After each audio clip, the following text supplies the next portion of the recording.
Anita Malfatti foi uma pintora que inaugurou, vamos dizer assim, a arte moderna no Brasil. Ela é das poucas artistas brasileiras que não foi para Paris. Ela foi estudar em Berlim primeiro e depois nos Estados Unidos. E acho que isso tem muito a ver com a origem da família dela, que eram alemães, que migraram para os Estados Unidos e depois vieram para Campinas. Em 1910, ela foi para a Alemanha e ficou estudando lá 4 anos. E esse tempo que ela ficou lá, ela viu todas as vanguardas, expressionistas, impressionistas, cubistas. Ela de fato teve em contato com a nata da arte contemporânea à época, né, que era a arte moderna. Depois ela viajou para Nova York, ficou lá entre 1915 e 16. O que ela fez de tão diferente? São Paulo, em 1917, era uma província que tinha algumas exposições de arte, era um mercado muito incipiente, mas era um mercado formado principalmente por arte acadêmica, quer dizer, o que se mostrava era uma arte tradicional, vamos dizer assim. E ela traz pinturas que eram anti-acadêmicas, eram feitas com cores muito berrantes, não tinham nada de naturalistas, não batem com a realidade, são interpretações, né, no caso de retratos, no caso das paisagens também são interpretações. Os contornos das figuras muitas vezes são grosseiros, as pinceladas são visíveis, muitas vezes são pinceladas tortuosas ou pinceladas sinuosas, vamos dizer assim. Então, todas essas coisas fazem de uma pintura não ser acadêmica, fazem dessa pintura uma pintura estranha aos olhos dos paulistanos da época. Isso chamou a atenção quando ela expôs em 17 essas pinturas. Elas chamaram a atenção de muita gente foi visitar a exposição e aí num dado momento Monteiro Lobato escreveu uma crítica falando da exposição. E é curioso, porque hoje a gente lê a crítica do Lobato, a gente vê que ele achava que a Anita era uma artista muito talentosa, mas que ela tinha desviado para o mau caminho. E o mau caminho era a arte moderna. E aí ele usa a exposição da Anita para falar mal da arte moderna. Criou-se, por conta disso, um mito, que a Anita Malfatti teria sido a vítima do Monteiro Lobato, que o Monteiro Lobato acabou com ela e que depois disso ela nunca mais teria sido uma pintora, quer dizer, fala-se muito em retrocesso, quer dizer, ela teria ficado para sempre marcada por aquela crítica e não teria conseguido sair daquela situação. Essa exposição pretende mostrar que essa história é um mito, não é verdade.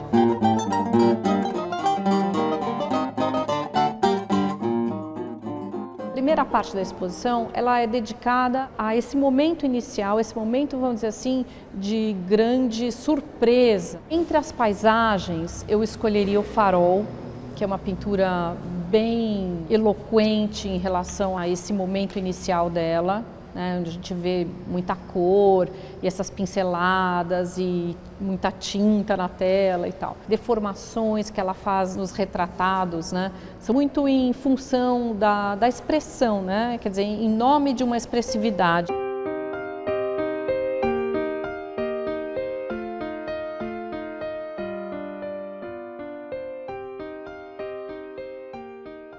Depois a gente tem um momento em que ela fica em São Paulo entre 17 e 23, que depois ela viaja de novo.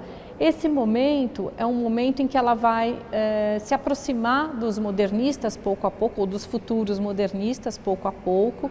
Então tem uma parte da exposição que é dedicada a essa relação dela com os modernistas, os livros que ela ilustrou, as cartas que ela trocou, as pessoas que ela pintou. E depois o terceiro momento é a Anita em Paris.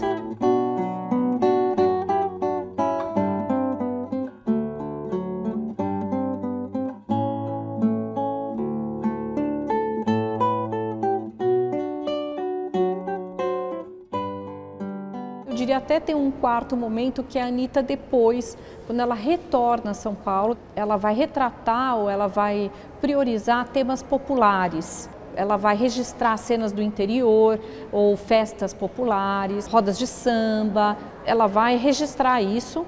Ela pinta várias pessoas, faz retratos também, é um momento de retratos. Ela pinta amigos, gente da família, intelectuais, enfim, tem uma série de retratos que também estão aqui na exposição. A exposição finaliza com duas pinturas que eu acho bem interessantes, em que a Anitta, de certa maneira, retoma a cor de 17, né, que era uma cor mais intensa, que nesse meio tempo deu uma esmaecida, ficou mais naturalista, mas ela vai construir umas pinturas com esses temas populares quase como se eles fossem feitos à maneira do popular, quase como se eles fossem uma pintura naif, uma pintura primitiva, uma pintura de uma pessoa que não tem formação artística. Ela constrói toda a cena com um zigue-zague de ruas e rios e tal. Ela vai colando pequenas cenas, quase, enfim, como se fosse uma colagem. Então você tem um achatamento do espaço, né, do espaço interno. Quer dizer, a gente percebe que tem um espaço, um tridimensional lá dentro, mas não pelas regras da perspectiva, é pela essa regra da colagem, uma coisa na frente da outra, enfim. Então eu acho que esse é um momento final, né, da pintura da Anitta, que também mostra como ela estava antenada com o que está acontecendo à volta dela.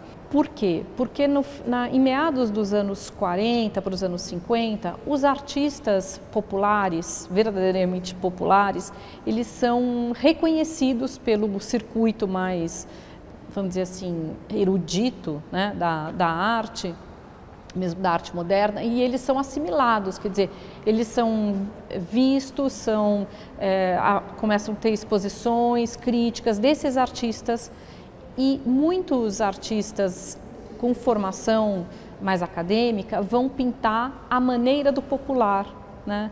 Então, e é o que a Anitta faz. A Anitta vai, de certa maneira, agora, em vez de dialogar com a tradição, ela cria um diálogo com essa pintura popular.